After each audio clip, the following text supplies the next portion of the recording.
que é feito do filtro de óleo que foi descartado ou do pneu que foi trocado do seu carro e toda a logística reversa que envolve a destinação correta dos materiais? Descubra no Meu Ambiente de hoje, que começa agora.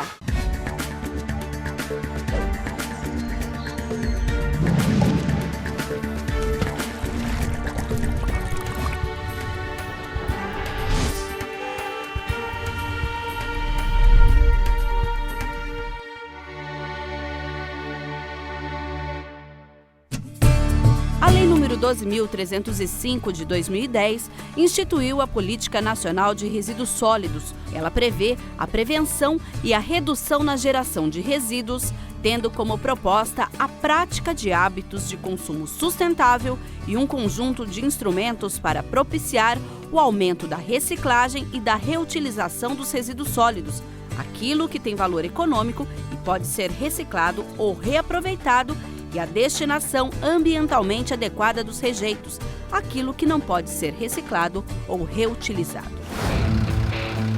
E é aí que entra a logística reversa, um conjunto de ações, procedimentos e meios destinados a viabilizar a coleta e a restituição dos resíduos sólidos ao setor empresarial para o reaproveitamento em seu ciclo ou em outros ciclos produtivos ou outra destinação. É uma forma de você hoje conseguir trabalhar com esses materiais, né, que são gerados a partir ou após a sua utilização, de maneira que ele volte, né, novamente a ser utilizado num outro ciclo produtivo.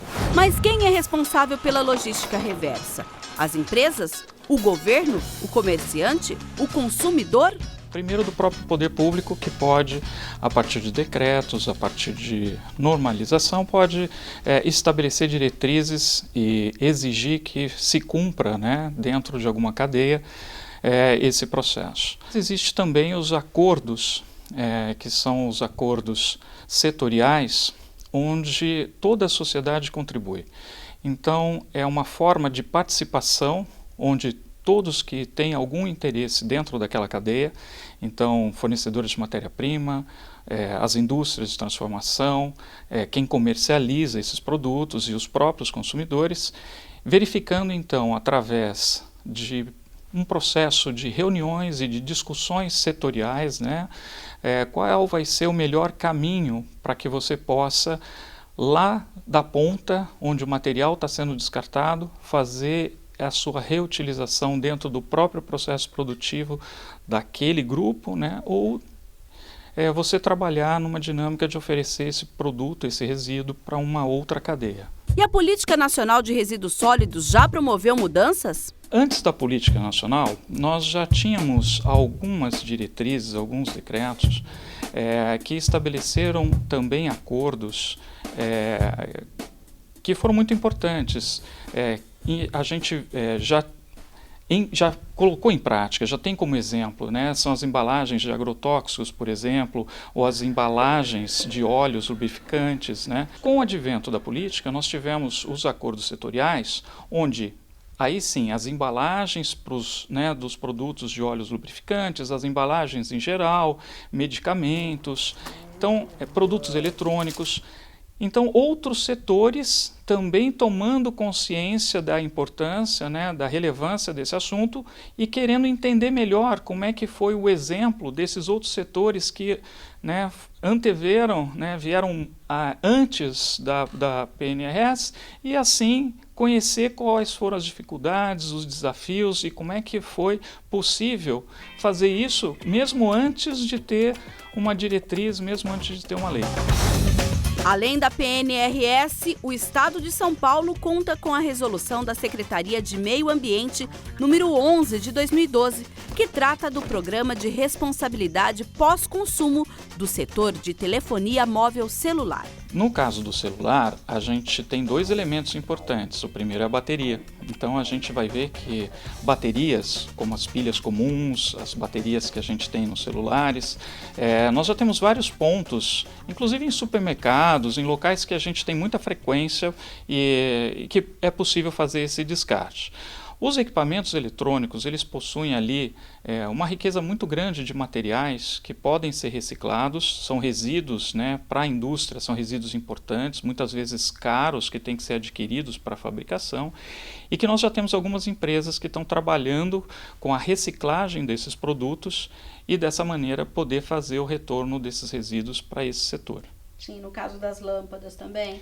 No caso das lâmpadas, no caso dos pneus, nós estamos trabalhando, estamos vendo aqui um esforço grande para estar em negociação para medicamentos, embalagem de medicamentos. Então a gente tem alguns setores que estão evoluindo. Em Campinas, esta loja de equipamentos e assistência técnica autorizada realiza um programa de coleta de aparelhos e baterias para dar a destinação certa aos materiais. Foi uma iniciativa nossa. Nós, como empresa, nós nos preocupamos muito com o meio ambiente, né? E gostamos de estimular isso, tanto na nossa empresa, quanto com os nossos colaboradores, né? Com a sociedade em si. Então foi mais por um projeto, de repente, pessoal, da nossa parte, que a gente transferiu isso para a empresa. A recepção é feita neste coletor, que fica perto do balcão da loja, para que o cliente que vem aqui tenha facilidade de deixar o seu aparelho antigo. O material é separado no almoxarifado da empresa por marca, acessórios e tipo de equipamento.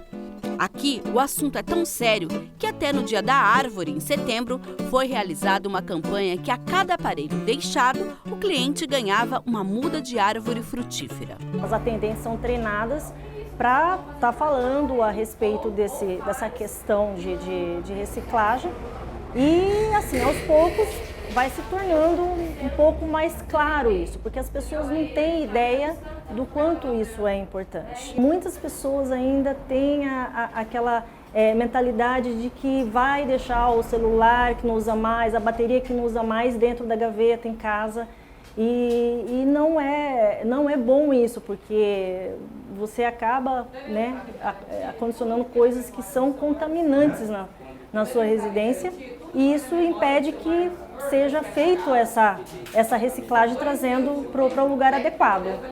Na última coleta foram 400 quilos de equipamentos, e isso se deve ao trabalho de conscientização sobre o descarte correto desses aparelhos. É uma forma da gente conseguir, né, colaborar com o meio ambiente e, ao mesmo tempo, ir conscientizando as pessoas dessa atitude tão positiva. Daqui para a empresa do Paraná, especializada na gestão de resíduos sólidos urbanos, em especial o lixo eletrônico. Ela é quem faz a logística desse material para as indústrias produtivas. Nós conversamos pela internet com o diretor, que explicou que grande parte vai para o exterior.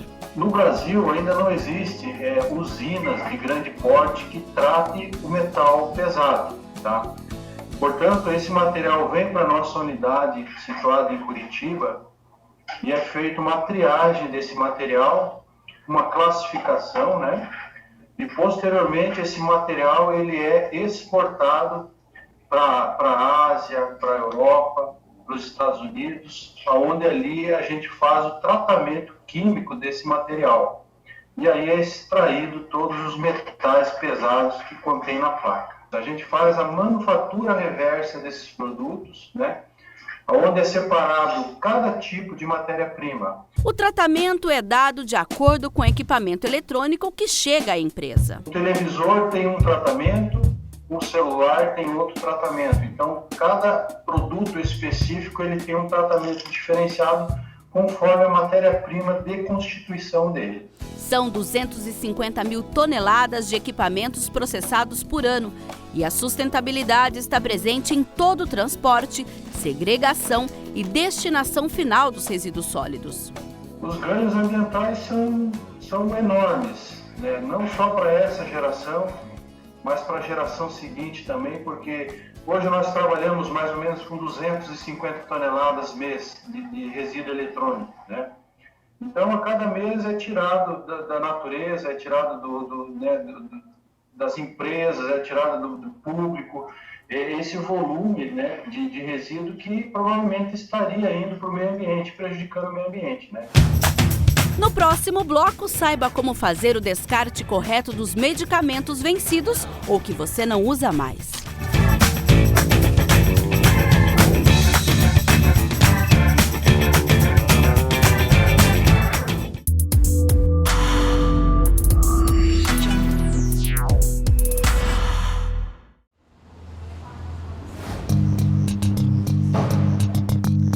A população brasileira é responsável por gerar mais de 10,3 mil toneladas por ano de resíduos em medicamentos devido à falta de um sistema de descarte adequado. Além da legislação relacionada ao meio ambiente, recentemente, a Associação Brasileira de Normas Técnicas, a ABNT, divulgou uma nova norma elaborada pela Comissão de Estudo Especial de Resíduos de Serviços de Saúde, que busca atender a Política Nacional de Resíduos Sólidos. Foram aproximadamente 2 anos e 2 meses de estudos para a elaboração desta, que é a primeira da ABNT, que trata dos procedimentos de logística reversa visando as boas práticas nas etapas de coleta, armazenamento temporário e coleta externa dos medicamentos vencidos ou em desuso. Em Campinas, tramita um projeto de lei que obriga as farmácias e drogarias do município a disponibilizarem urnas receptoras de medicamentos vencidos, insumos farmacêuticos, correlatos, cosméticos deteriorados ou com prazo de validade expirado. Esse projeto vem de encontro àquilo que os consumidores nos pediram, nos solicitaram, que é não só o descarte dos medicamentos, mas também o descarte de cosméticos que muitas vezes eles estão com a validade vencida, ou muitas vezes a dona de casa ou o próprio cidadão, ele não tem mais por que utilizar aquele produto, ou por, vamos dizer, porque ele não quer mais, ou ele teve algum problema de alergia. Então a gente pede para que as farmácias tenham essas urnas receptoras para que esse cidadão possa se dirigir até elas e fazer ali o seu descarte, uma vez que vai também estar evitando a contaminação da água e também a contaminação do solo, onde esses produtos são descartados aleatoriamente. E o nosso programa veio conhecer essa atitude pioneira do Marcos lá em 2007, já preocupado com o meio ambiente. Marcos, por que então lá em 2007 você falou, não, eu não posso descartar, mas eu tenho que incentivar as pessoas também a não descartar os remédios, mesmo antes de haver uma legislação que se obrigava a isso? A gente apareceu uma empresa e a gente tinha essa preocupação de não fazer o descarte inadequado, que contaminasse o solo, que contaminasse a água.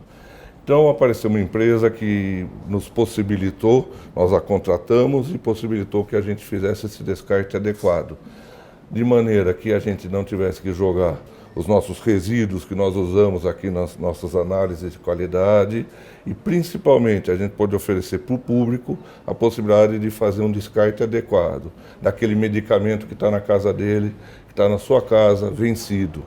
Esse medicamento, em vez de ser jogado no vaso sanitário, em vez de ser jogado no ralo da pia, ou no próprio lixo, a gente possibilita que eles tragam aqui e com isso a gente faz o descarte adequado, não poluindo o meio ambiente e garantindo que a água e o solo sejam preservados para a gente e para gerações futuras. Porque a gente começou a alertar para o risco de contaminar lençol freático, a gente começou a alertar para o risco de acidente doméstico, crianças que às vezes acham que aquele remédio que está lá colorido é uma bala e tomam uma medicação e passam mal, é uma importante causa de acidente doméstico com criança, é uma importante causa de acidente doméstico com idoso, com pessoas que têm limitação de visão.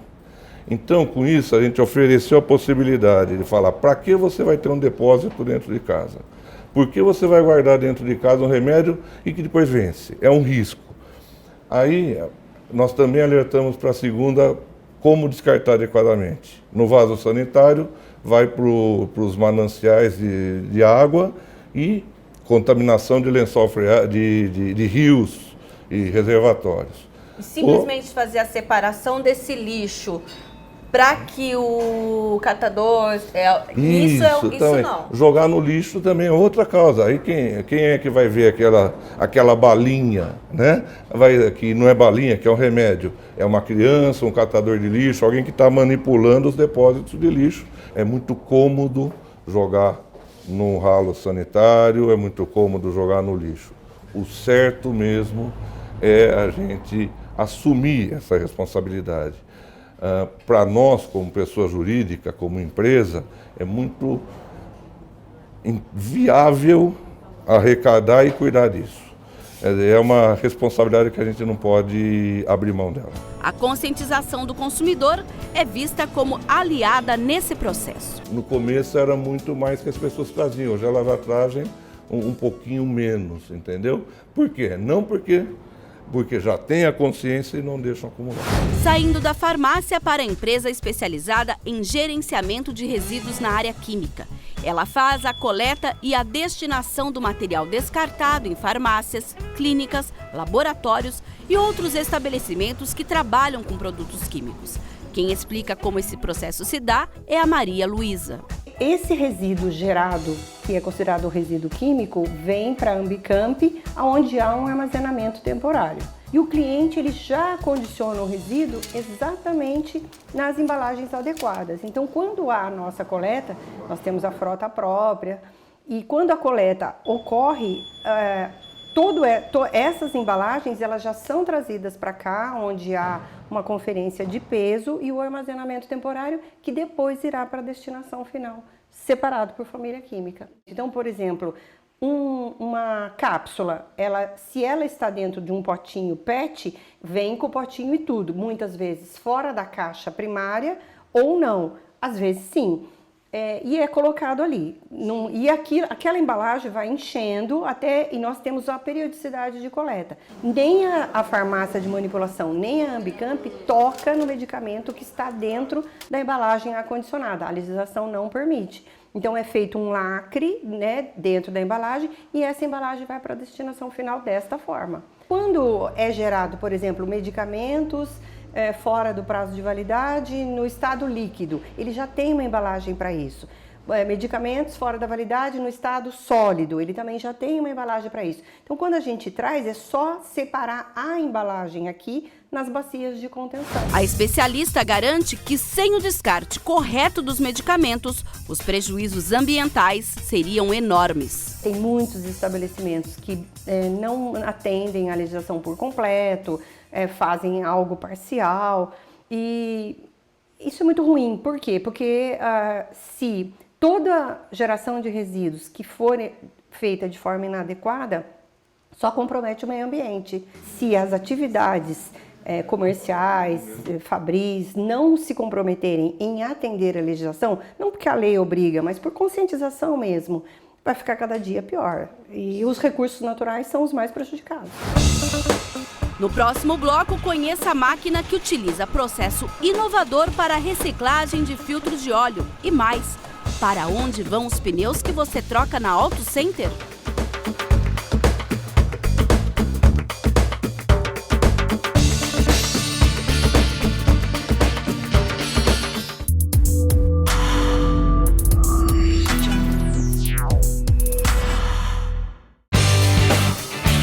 Uma máquina capaz de reciclar até 1.000 quilos de filtros de óleo usados vindo de inúmeros locais do país.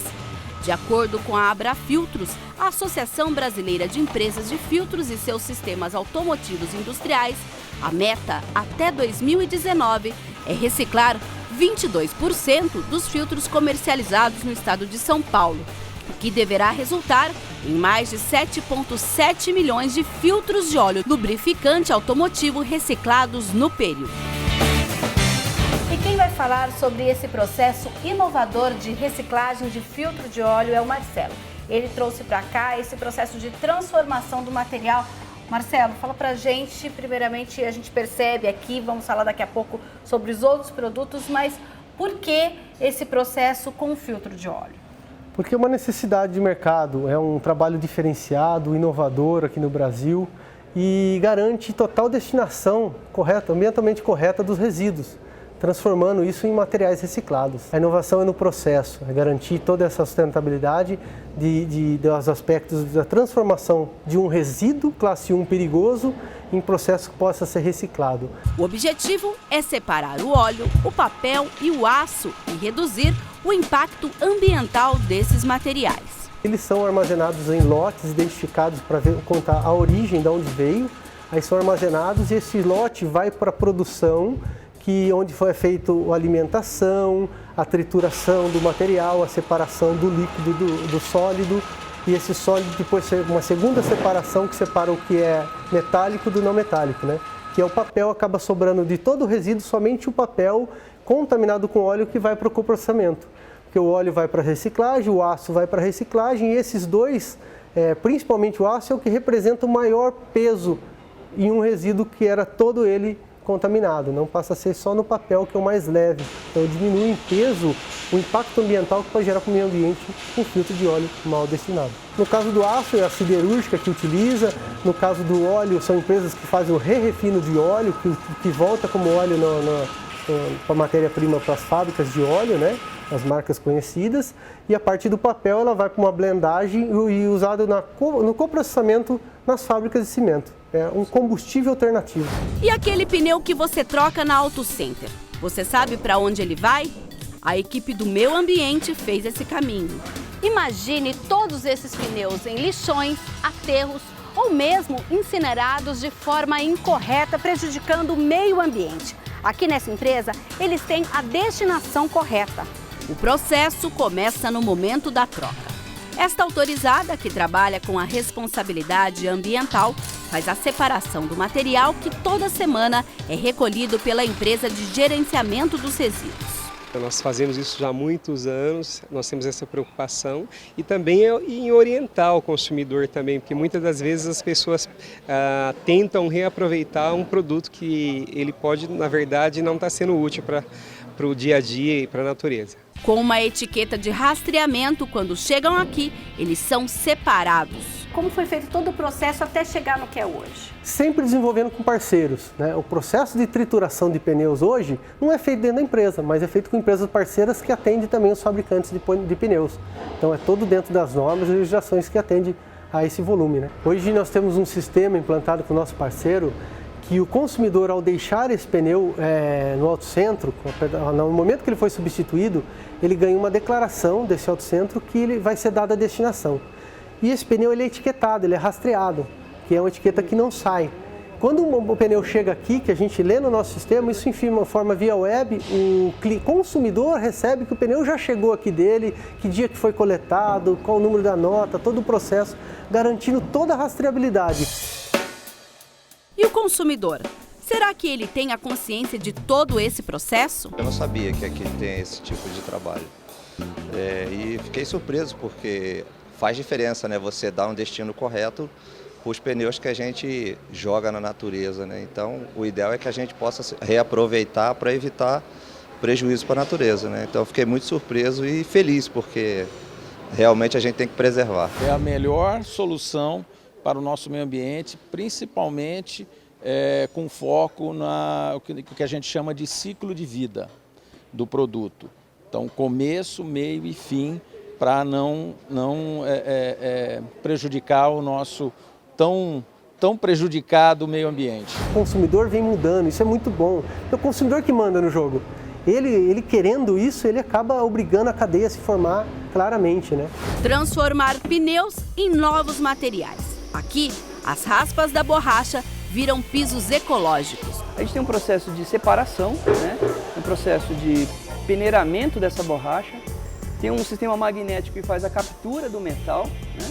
E a gente consegue limpar, purificar essa borracha para daí virar matéria-prima para se fazer piso de borracha ecológico. A gente faz um processo de colagem. É um outro material que a gente chama de poliuretano, né? Poliuretano que vai fazer a união dos grãos. Não é uma vulcanização, não vai grudar grão com grão, vai grudar grão com poliuretano. A gente pigmenta ele, né? A gente consegue tonalidade verde, vermelho, amarelo, azul. São várias cores que se pode fazer, né? E a gente pigmenta, coloca num misturador, que muito parecido com uma betoneira, né? Bate aquilo tudo, você tira as porções, pesa as porções e coloca dentro dos pratos. A gente monta e prensa. O empresário lembra que a borracha é um material nobre. Antigamente, as pessoas imploravam para você levar a raspa de pneu embora. Ó, leva, eu te dou, te pago até o frete, alguma coisa assim. Hoje em dia ela tem um valor comercial, tá?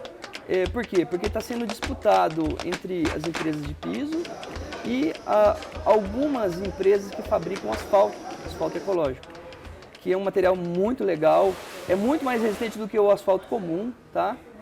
Eles precisam de um pó bem fininho para estar trabalhando, eles precisam de moer essa raspa mais ainda, e a gente não, a gente consegue trabalhar com ela já meio que in natura, né? Você está tirando uma sucata e está transformando numa coisa nobre. Mas, para falar a verdade, a borracha, ela é um material fantástico. A borracha, ela é um material, a gente fala assim, indestrutível, né? Entre aspas, né?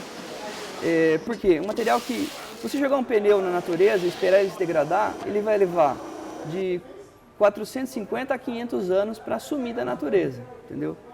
Então, é lógico que a raspa, como ela é moída, ela vai se degradar muito mais rapidamente, mas vamos falar que uns 50, 100 anos, né? Mesmo assim, é uma coisa muito resistente, né?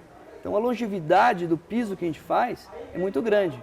E ele pode ficar exposto ao sol, à chuva, porque ele tem toda essa natureza já de robustez que vem da borracha. A sustentabilidade está em todo o processo de produção dos pisos. A gente não gera resíduo.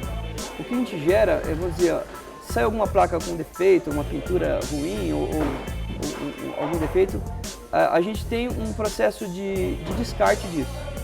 Algumas partes desse produto, você pode usar isso para fazer um recorte de um piso, você leva na obra, você descarta aquela parte que seria descartada naturalmente de um piso novo, você descarta aquela parte e você usa para um recorte. Alguns, a gente não consegue fazer isso. Alguns vão dizer que saiu muito problemático.